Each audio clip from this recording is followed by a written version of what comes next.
Previously on Alan Wake, Alice has been kidnapped. Alan, please help me. Alice? You'll do exactly what I say if you ever want to see your wife again. I can't tell anyone except my agent Barry. Damn it, Barry, they'll kill her! You're my best friend, and I'm worried that you're not right in the head. The ransom is a manuscript I supposedly wrote that's coming true before my eyes. It happened just the way it was on that page. So dark. I have found only a few scattered pages. I want the entire manuscript. The deadline is in 2 days. I found Mr. Wake's pages. Good girl. How the hell did she get her hands on the manuscript anyway? I don't know. She's resourceful. I told you you were too hard on her. Listen, I found out all sorts of interesting stuff while I was digging around. Yeah. Mr. Wake, it's Sheriff Breaker. We have an FBI agent here, Agent Nightingale. FBI? He's anxious to see you. You'd better come to the station. Okay, I'll be right over, Sheriff. Let's make this quick, huh? Help you folks? Name's Randolph. I'm the manager. We're looking for Rose. Works as a waitress down at the diner. Rose, sure. Nice girl. Who wants to know? I'm Alan Wake. The writer, huh? I heard on the radio you were visiting. Well, I'll show you her trailer. That Rose, she's a nice girl. Always pays her rent on time. As I was saying, Al, I found all sorts of weird stuff from the local newspaper's archives. This place is crazy. Disappearances, mysterious deaths, urban legends come true, and get this, most of this stuff takes place around Cauldron Lake. Well, you ain't wrong, mister. The Indians thought the lake was a doorway to the underworld. I'm the God-fearing type myself. I don't hold with that sort of thing. Yeah, okay. Anyway, there was an island there owned by a guy called Thomas Zane. Now, some of the articles I found about him make him out to be a famous writer, but I ran a bunch of searches, couldn't find a single thing he wrote. Zane was heavily into diving, so much so that the place came to be called Diver's Isle. But the volcano under the lake erupted in 1970, and Zane went down with the island.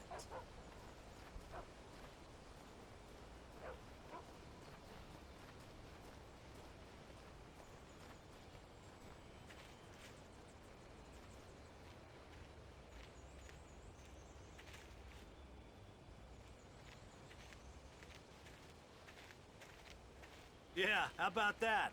It was there in the morning, as if it had fallen from the sky. But it would take a tornado to lift something like that. We're damn lucky it didn't crush any of the trailers.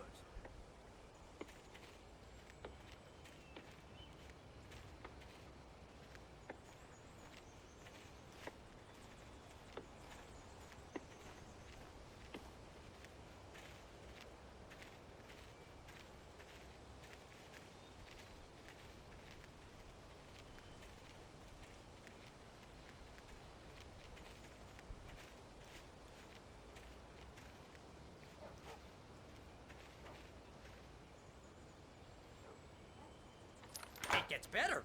A local girl, Barbara Jagger, drowned in Cauldron Lake just a week earlier. They were lovers. Sure, Jagger's a local spook store. The Scratching Hag. Comes for you in the dark. Childish stuff like that. Anyway, Al, I'm just getting to the best part. All of the articles about this stuff were written by Cynthia Weaver. I asked around, and she's that crazy bag lady you met. What, the lamp lady? She can be a little loopy, but she's not homeless or anything. Yeah, anyway, she knew both Jagger and Zane before they both died, and she had some kind of a breakdown.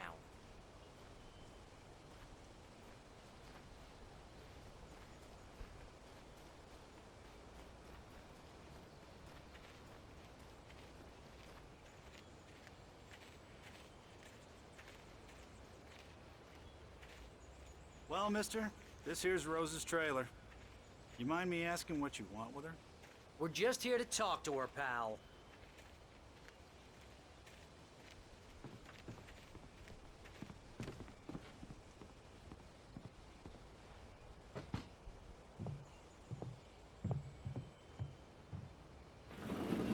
Welcome to... Oh dear, Mr. Wake. I'm so glad you're here. Rose, you have my manuscript? Oh. Oh yes.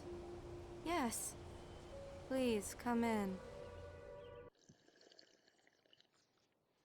Hey, this is really good. Rose, Yes, my manuscript. I really need it. I understand. I know what you need. A muse to inspire you. Oh, for Barry. She doesn't have anything. Yeah, hey, Al, what's... Oh... Barry! What? What?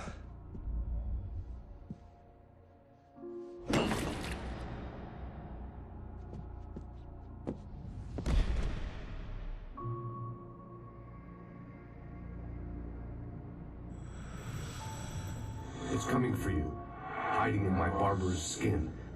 I'm too weak to stop it. You must turn the lights on. I promised I'd come visit you and your lovely wife. You must finish what you started. I insist.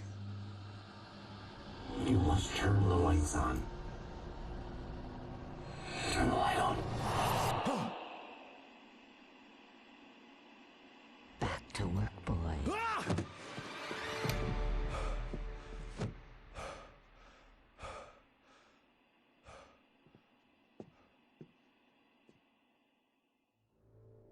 I felt nauseous, hungover. Only anger kept me going. I can't tell reality from dream anymore, but it seems I have an imaginary editor to help me. She's an old woman in a funeral dress.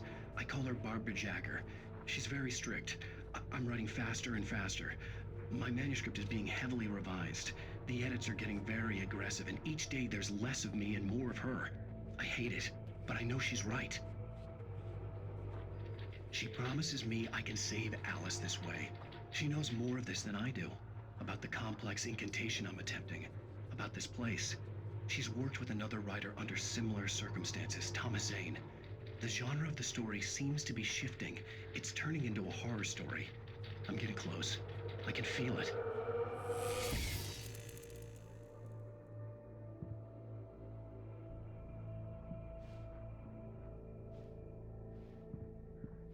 Rose took a day from me. I had less than 12 hours left to meet the kidnapper. All I could do was get Barry into the car, work something out once I got on the road.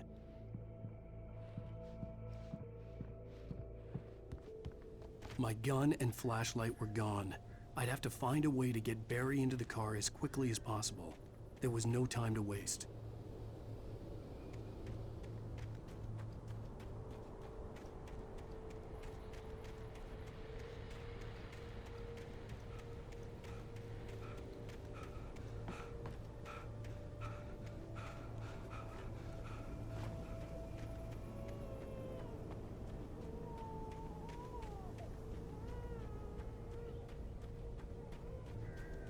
Oh, you're gonna get it now. God knows what you've done to that poor girl. This is Agent Nightingale, FBI! Get him up, Hemingway! You're under arrest! You move a muscle, I'll unload right in your goddamn face! Stay right where you are, Spillane!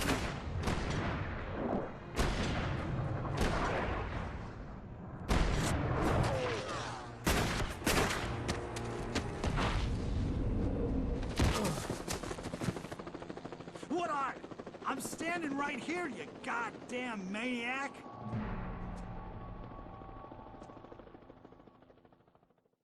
I hated to leave Barry behind, but there was no way I'd miss my appointment with the kidnapper. Give it up, Mr. Wake. Come on. Take it easy.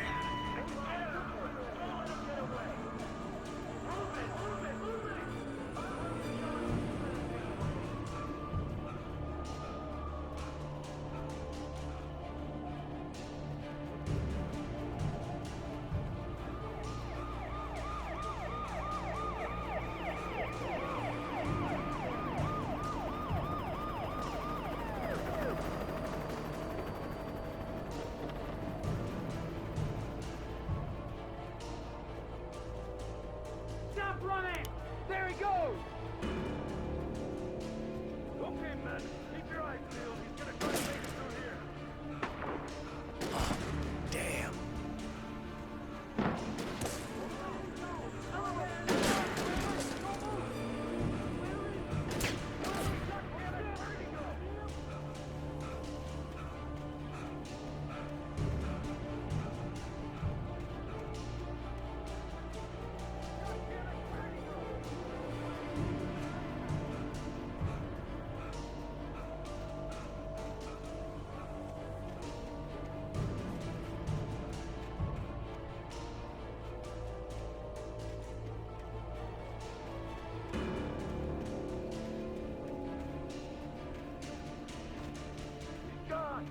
on, guys. We need to head him off.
This horror was everywhere I went, circling me. The cops didn't stand a chance. They were after a writer, not a monster.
This is James. Mulligan, Thornton, come in. Over. Thornton here. Jake, we got both Wheeler and Rose in custody. They didn't put up a fight or anything. Why, they were... Hey, what are you doing? Come on. Sit down and give me that. Jane, Mulligan here. Over. Go ahead, Mulligan. Over. We got Wheeler and Rose here. Wheeler's drunk or hopped up on something. Speaking of which, that Fed had a pretty distinctive whiff of Otis Scotch about him, if you know what I mean. Over. I don't have anything on that, Deputy Mulligan. Over. Well, whatever. Anyway, Rose is just being plain weird here. You better get Doc in to take a look at both. Over. Gotcha. You better get them here quickly. The, Fed's gonna want to interview Wheeler. Over. Oh, yeah, I'll bet he does. Looks like they have a lot in common. Mulligan out.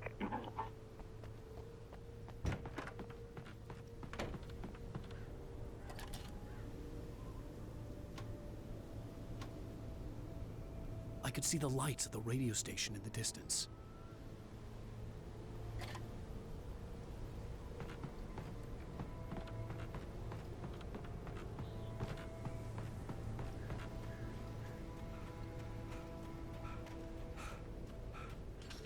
I imagined that the broadcast tower in the distance was part of the local radio station. Maine seemed like a decent guy. Perhaps he could give me directions to the coal mine.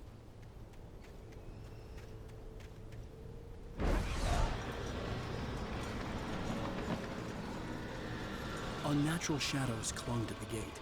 The darkness that was after me was trying to stop me. I wouldn't get through without a light.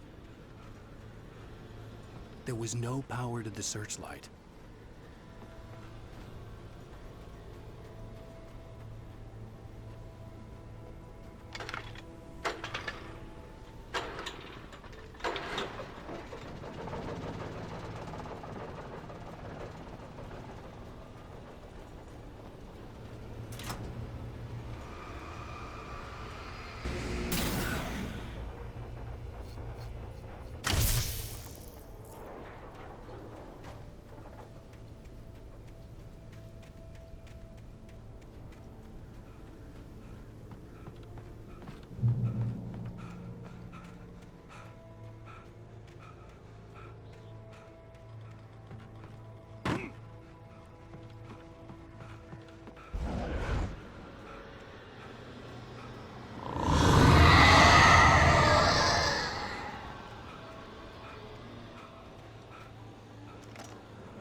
It took me a moment to recognize the flashbang grenades.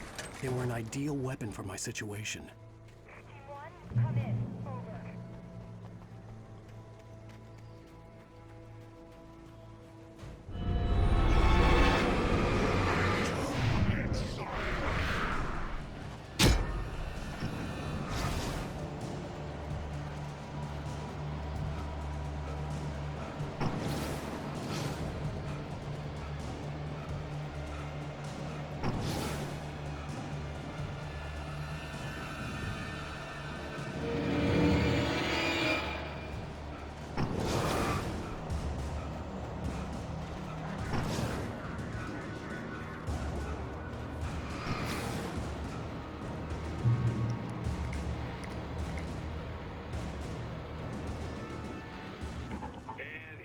Call. You're on KBF-FM with Pat Maine. It's Milt Peabody, Pat. What's on your mind, Milt? Well, I live near the trailer park, Pat, and there's a big ruckus going on over there. Well, that's just up the road from me, too. What's going on, do you know? I don't know, but there's a bunch of police cars there, lots of sirens, a helicopter buzzing around, and I think I heard some gunshots. Gunshots? Yes, sir, like from a pistol. So can you find out what's going on? Because it's just next door and they're popping off guns there. They're still shooting? No, it was maybe 10, 15 minutes ago. It sounds serious, Pat. I'm telling you, it don't sound like no party. Well, I'm certainly going to give the station a call, Milt. Okay.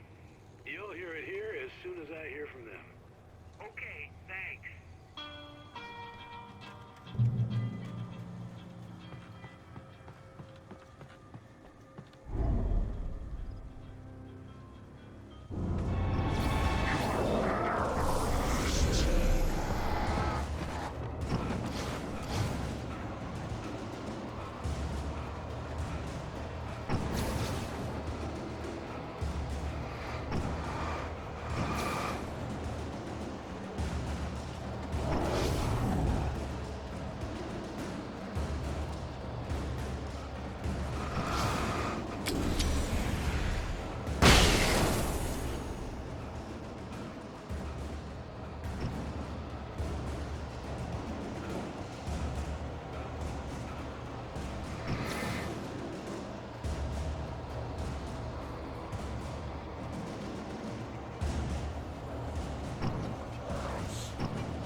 I hope Maine could lend me a car to get to the coal mine. Oh, hello, Lorna. What do you have for us? I just don't see why the cops bother with the trailer park. What do you mean? It's a trailer park. Of course you're going to have trouble in a place like that. I mean, what do you expect?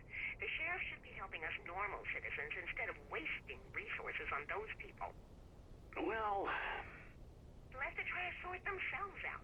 I'm sorry, but my granddaddy settled in Bright Falls in 1911. Well, thank you very much for that compassionate viewpoint, Lorna.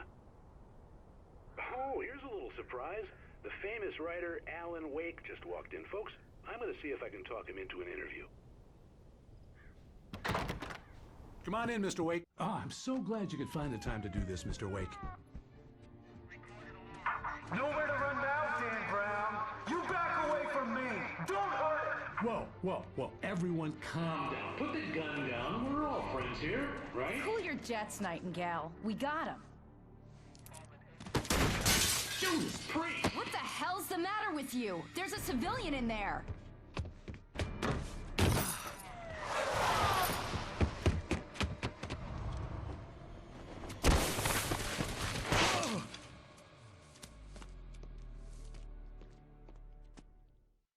I'll get you yet, even if it kills me. You hear me? You hear me, H.P. Lovecraft? I had fallen off so many cliffs it was ridiculous. That's what you get for naming a book The Sudden Stop. It was probably good I hadn't had the chance to tell Maine where I was going. I'd have to lose the cops and find my own way to the mine.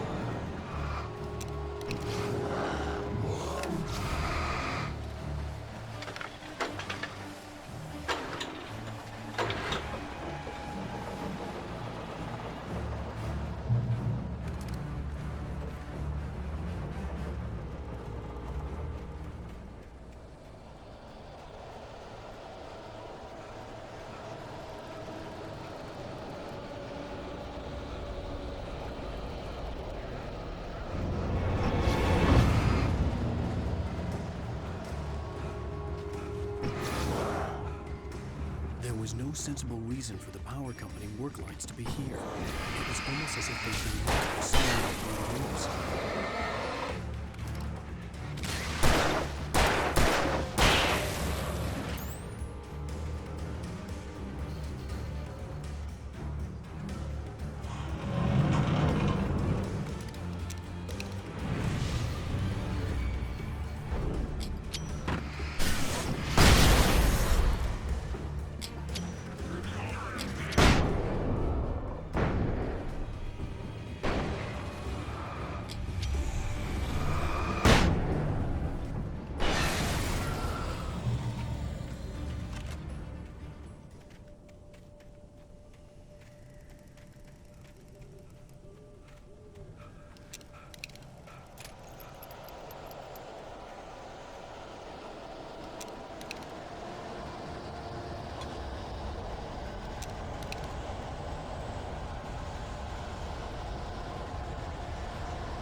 Hello? The most stubborn man I've ever met. Alice? Alice? Alan, I'm so afraid. He keeps me in the dark. Please help me. I look at you, Alan, and it's not you. Something else. Looking out from behind your eyes. Alice, I'm here. I'm so alone here. It's all gonna go to hell. You need to be careful. Cooperate. The connection had been terrible, but that wasn't the only thing that hadn't been right with the call. She sounded wrong somehow, but she had called me.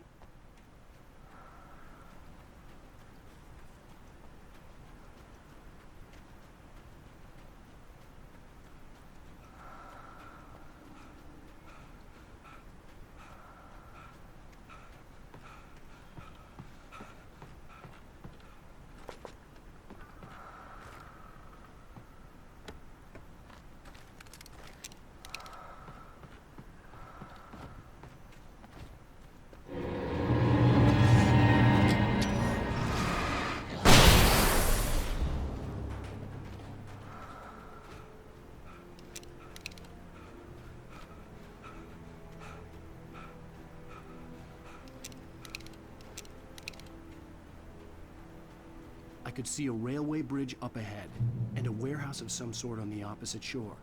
I hoped I could find a car from there.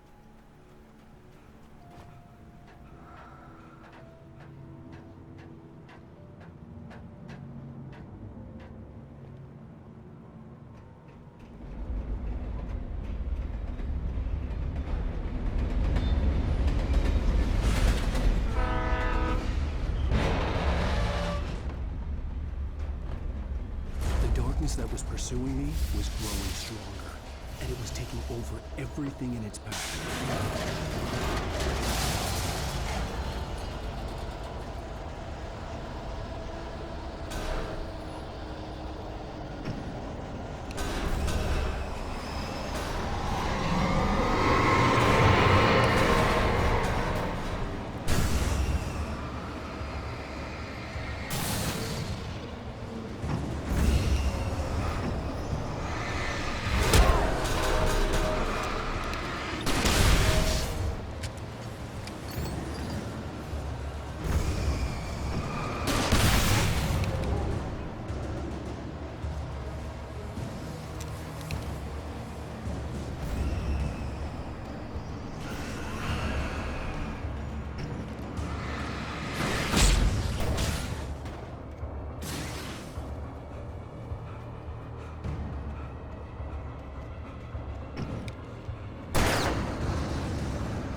As a teenager, just starting to get interested in writing, Stephen King had been a source of inspiration to me. I thought about all the inanimate objects that had come to life in his books. No one is safe in a good horror story. Certainly not the protagonist. That's what makes them fun. This was anything but. The darkness could possess anything, and it was getting closer.